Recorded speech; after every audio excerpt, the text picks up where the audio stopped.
Today we're making a little bridge over a drainage ditch. We need this ditch to manage excess storm water, and we need the bridge so our hotel guests can access the sculpture garden we're building.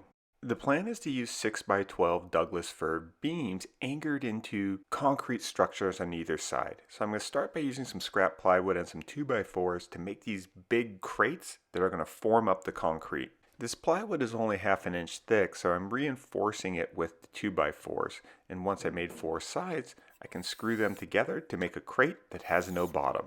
This is about as simple of a DIY process as you can do, and these kind of rough structures go together really fast. Now, I want the beams to sit inside the concrete, so I made a little box 5.5 inches tall that's going to create that indentation in the formwork. Now the concrete is going to want to float this little box out like a boat, so I had to make sure to drive in a lot of screws to make sure it was secured to the bigger crate around it. I dug a rectangular hole so that the top of the crate would sit level with the path leading up to it. Now we do get the occasional flash flood out here, and I expect some erosion from this drainage ditch against the concrete, and we don't want the concrete blocks to get washed out. So I use my auger to drill a hole underneath where the crate goes, and so that'll create sort of a footing that helps keeps these heavy blocks from sliding. The ground here is really hard, and I was really grateful to have the auger. The good news is though, is I don't really need to put a form inside of it. I can just load the concrete right into the dirt hole and then stick in some rebar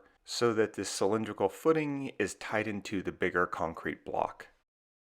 I made a 2 by 4 frame that represents the size of all 3 of these 6 by 12 beams, and that's just to help me line up the 2 crates. So while I'm digging, I want to tell you about the sponsor of this video, Culvert. Culvert is a financial app designed to give people faster, smarter access to their money without the hidden fees or predatory practices that often come with payday loans. One of the things that I liked about this hotel project was that we created a lot of construction jobs, but there's been a few times where some of the workers have asked me to pay them early. Now this puts me in a really tough position because I want to help out my people, but I also have a responsibility to my investors to do things by the book. And that's why I was interested in working with Clover, because users can get an advance of up to $400 before payday with no interest, no credit checks, and no late fees. And those 3 things are really important. So whether they have an unexpected repairs for their truck, they need to get some groceries, rent, or gas, Clover helps people bridge the gap until payday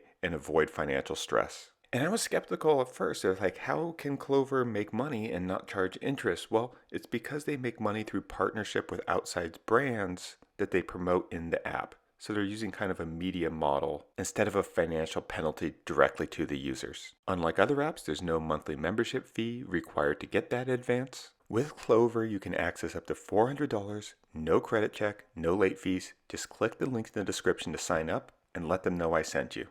We took our time making sure that the crates were level and nicely lined up. And then we got a whole bunch of vegetable oil and rubbed that on the inside of the formwork. This is just going to make it a little bit easier to demold the forms after the concrete cures. We use Quikrete 5000 for the concrete mix. This is a great mix that's super strong and available at Home Depot. And we used about 12 to 15 bags on each crate. We did a little bit of troweling to level out the surface, but we don't need this to be super smooth, and in fact, we actually want it to have a little bit of grip to it so people don't slip. This was a lot of hand mixing, so we just did 1 footing at a time. And as long as you have rebar pieces going between the layers, you probably could get away with just pouring about 6 inches at a time. The thinnest part of the concrete is the 6-inch piece that goes around to encapsulate the beams. So we probably could have gotten away with no rebar except for that connecting the round footing to the block itself. That's not hard to put in, and you only need a few pieces. One of the mistakes I always make is that I don't always leave my screws accessible, and that's one of the challenges of building formwork as modules first, is that sometimes when you then drop it into the earthwork, you don't have room for your drill or driver to unscrew the screws. But that isn't anything you can't fix with a crowbar, but I wish I would have planned a little bit more so I probably could reuse these forms again. By far the most challenging part is getting the inner box form that's creating the recess for the beams. And I had to get my reciprocating saw out here and make some cuts and then pry and break that last piece out. Making these inserts out of multiple pieces can make this a little bit easier, but it's not too hard just to cut the piece when it's stuck. The hotel has been open since July of 2025, and it's not uncommon for guests to stop by and see what I'm working on, which at this moment included backfilling the dirt around the concrete blocks, which came out great, and getting ready to cut and place some big beams. These beams are 5.5 inches thick and about 11 1/4 wide. I had to cut a couple feet off of them, and I just start by making a cut with my 7 1/4 inch circular saw, and I do this on both sides. There's still a little bit of wood connecting the two pieces, so I just finish it off with my reciprocating saw. These little one-hand reciprocating saws are great, super powerful, way more compact, and I love that they don't take up a lot of room in the truck. These 12-foot beams were about $140 each, which was cheaper than buying an 18-inch Culvert pipe, which is what our civil engineer originally suggested. Culvert pipes are great, but it doesn't allow that much water, and you do also create a lot of blockages if you fill in around them with rocks, dirt, or gravel. What I like about doing a full bridge is that we really have a lot of space underneath it for the water to flow, and if we do get a really crazy storm, the beams aren't fixed in place, so we could just remove them so that the force of the water isn't pushing all this debris and creating impacts against the bridge. We probably could have gotten away with 4x12s and saved a little bit, but I like the thickness of these, and I just find that they warp less than the thinner beams tend to do in the hot sun.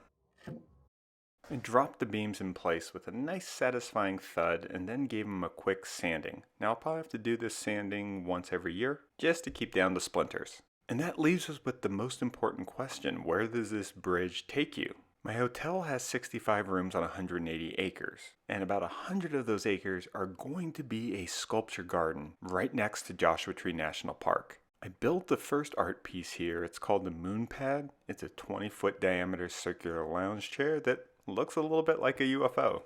Although people on the internet disagree, and they've congratulated me on building a giant boob. The idea for this art park is to create a space that has the best of the natural environment mixed in with physical pieces of human expression. I think as humans we'd all be better off if we spent time just staring into a dark sky. So far this piece has served us well for a couple full moon parties, and we've even hosted local musicians or sound bath artists to perform here with 15 to 20 people circling them. Thank you for watching this little bridge build, and I hope you all get a chance to come out and visit and walk across it. Don't forget to subscribe and turn on those notifications so you get alerts whenever we post a new video. Thanks. Bye.